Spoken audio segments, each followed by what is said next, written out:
The Lord be with you. I'm Deacon Keith Fournier, and our first reading is from Sirach, chapter 47.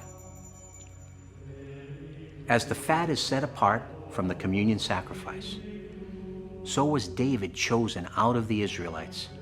He played with lions as though with kids, and with bears as though with lambs. While still a boy, did he not slay the giant and take away the people's shame by hurling a stone from his sling and cutting short the boasting of Goliath? For he called on the Lord Most High, who gave strength to his right arm, to put a mighty warrior to death and assert the strength of his own people. Hence they gave him credit for 10,000 and praised him while they blessed the Lord by offering him a crown of glory. For he destroyed the enemies on every front. He annihilated his foes, the Philistines, and crushed their strength forever. In all his activities, he gave thanks to the Holy One, Most High, in words of glory. He put all of his heart into his songs out of love for his Creator. He placed singers before the altar melodiously to sing. He gave the feast their splendor, the festivals their solemn pomp, causing the Lord's holy name to be praised and the sanctuary to resound from dawn. The Lord took away his sins, making his strength ever greater. He gave him a royal covenant and a glorious throne in Israel. Our responsorial psalm is from Psalm 18. The God who gives me vengeance and subjects whole peoples to me.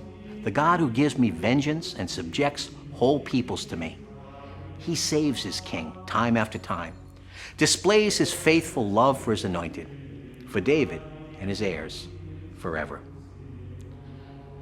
A reading from the Holy Gospel according to St. Mark.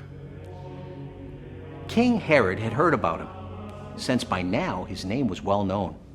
Some were saying, John the Baptist has risen from the dead, and that is why miraculous powers are at work in him. Others said, he is Elijah. Others again, he is a prophet, like the prophets we used to have. But when Herod heard this, he said, it is John whose head I cut off. He's risen from the dead. Now it was this same Herod who had sent to have John arrested and had him chained up in prison because of Herodias, his brother Philip's wife, whom he had married. For John had told Herod, it is against the law for you to have your brother's wife. As for Herodias, she was furious with him and wanted to kill him, but she was not able to do so because Herod was in awe of John, knowing him to be a good and upright man, and gave him his protection. When he had heard him speak, he was greatly perplexed, and yet he liked to listen to him. An opportunity came on Herod's birthday when he gave a banquet for the nobles of his court, for his army officers and the leading figures in Galilee. When the daughter of this same Herodias came in and danced, she delighted Herod and his guest. So the king said to the girl, ask me anything you like, and I'll give it to you. And he swore her an oath, I will give you anything you ask, even half my kingdom. She went out and said to her mother, what shall I ask for? She replied, the head of John the Baptist. The girl at once rushed back to the king and made her request. I want you to give me John the Baptist's head immediately on a dish. The king was deeply distressed, but thinking of the oaths he had sworn and of his guest, he was reluctant to break his word to her. At once, the king sent one of the bodyguard with orders to bring John's head. The man went off and beheaded him in the prison. Then he brought the head on a dish and gave it to the girl, and the girl gave it to her mother.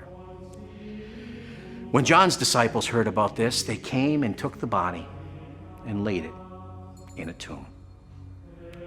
The Gospel of the Lord.